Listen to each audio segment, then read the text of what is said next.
রমজান ছাড়া অন্য মাসের যে মিনিটগুলো আছে হাজার কোটি মিনিট চেয়ে অনেক উত্তম।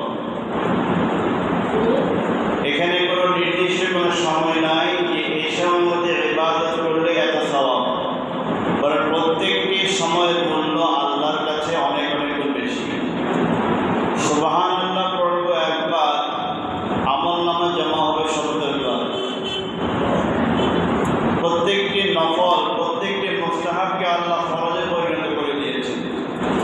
আল্লাহ বলেন, রমজানের হক আদায় করে যদি বান্দা রমজান মাস পালন করতে পারে, তাহলে এই বান্দা বান্দার জন্য গর্তের পিপিলিকা, সমুদ্রের মৎস্যকুল, পাহাড়ের জঙ্গলের জীবজন্তু আল্লাহর কাছে বান্দা বান্দার জন্য, রোজাদারের জন্য মাগফিরাত তলব করে।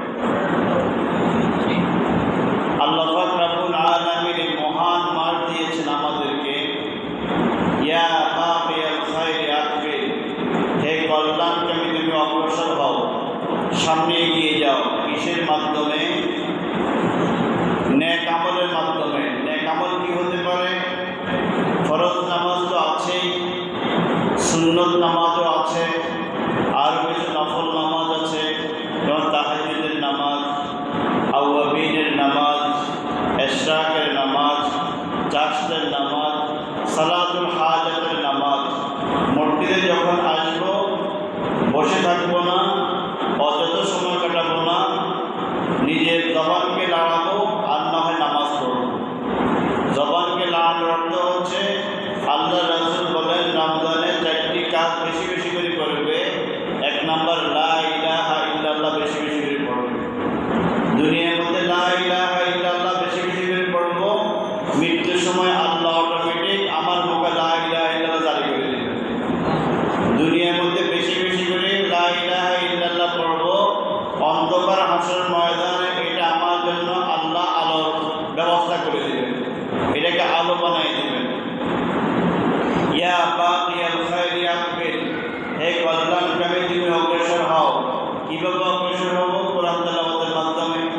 আল্লাহ রাসূল বলেন, আফদলুল ইবাদাতি তিলাওয়াতুল কোরআন, আফদলুল যিকরি তিলাওয়াতুল কোরআন। সর্বোত্তম ইবাদত, সর্বোত্তম জিকির হচ্ছে আল্লাহর কোরআন তেলাওয়াত করা। মাহে রমজান কোরআনের মাস, এই কোরআনের কারণে মাহে রমজানের এত ফজিলত, এত মর্যাদা, মাহে রমজানের এত সম্মান এই কোরআনের কারণে।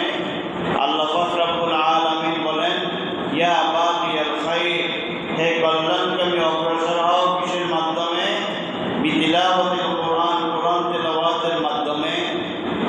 এই মাসটা হচ্ছে জান্নাত অর্জনের মাস। আল্লাহ রাসূল বলেন, যদি কোনো বান্দা এবং বান্দি পুরা মাস রমজানের হক আদায় করে রোজা রাখতে পারে, কোনো সন্দেহ নাই আল্লাহ পাক রব্বুল আলামিন বান্দা এবং বান্দির জন্য জান্নাতের দরজাগুলো যেমন রমজানে খুলে দিয়েছে, আজীবনের জন্য তাদের জন্য জান্নাতের সকল দরওয়াজাগুলো খোলা থাকবে। জাহান্নামের দরজাগুলো বন্ধ থাকবে, গুনাহগুলো মাফ হয়ে যাবে।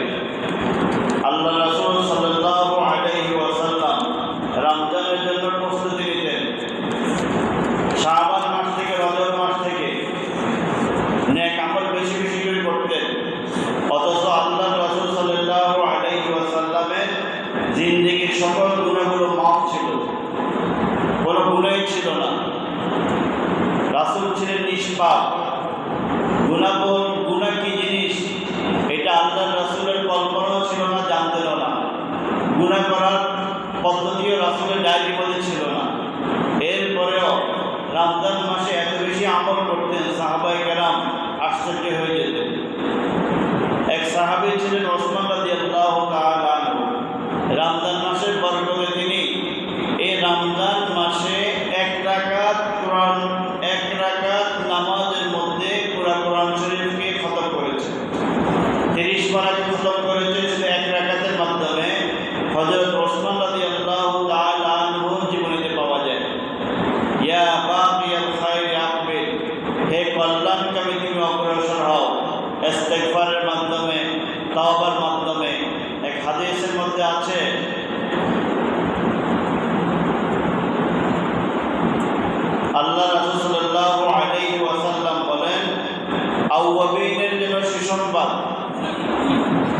আউয়াবিনকে তোমরা জান্নাতের সুসংবাদ দাও। সাহাবায়ে কেরাম জিজ্ঞেস করলেন, ইয়া রাসূলুল্লাহ, আউয়াবিন কারা? তাদেরকে জান্নাতের সুসংবাদ দেব? আল্লাহ রাসূল বলেন, যে গুনাহ করেছে সাথে সাথে তওবা করেছে। যে গুনাহ করেছে সে সাথে সাথে কি করেছে? তওবা করেছে। আমরা তো 5 ওয়াক্ত নামাজ পড়ি। হাদিসের মধ্যে আছে, যখন ইমাম সাহেব মুসল্লিরা ডান থেকে বাম দিকে সালাম ফিরাবে, তখন 3 বার ইস্তেগফার পড়বে, আস্তাগফিরুল্লাহ আস্তাগফিরুল্লাহ আস্তাগফিরুল্লাহ। কেন? এর অর্থ হচ্ছে আল্লাহ নামাজের মধ্যে যে ত্রুটি বিচ্যুতি হয়ে গেছে, অমনোযোগের কারণে নামাজের যদি কোনো ক্ষতি হয়ে থাকে, ক্ষমা চেয়ে নিচ্ছি 3 বার ইস্তেগফার বলে, আল্লাহ আমার নামাজ শুদ্ধ করে দেন, সকল ভুল ত্রুটিগুলো মাফ করে দেন। মাহে রমজানে বেশি বেশি করে আল্লাহ রাসূল ইস্তেগফার করার জন্য বলেছেন।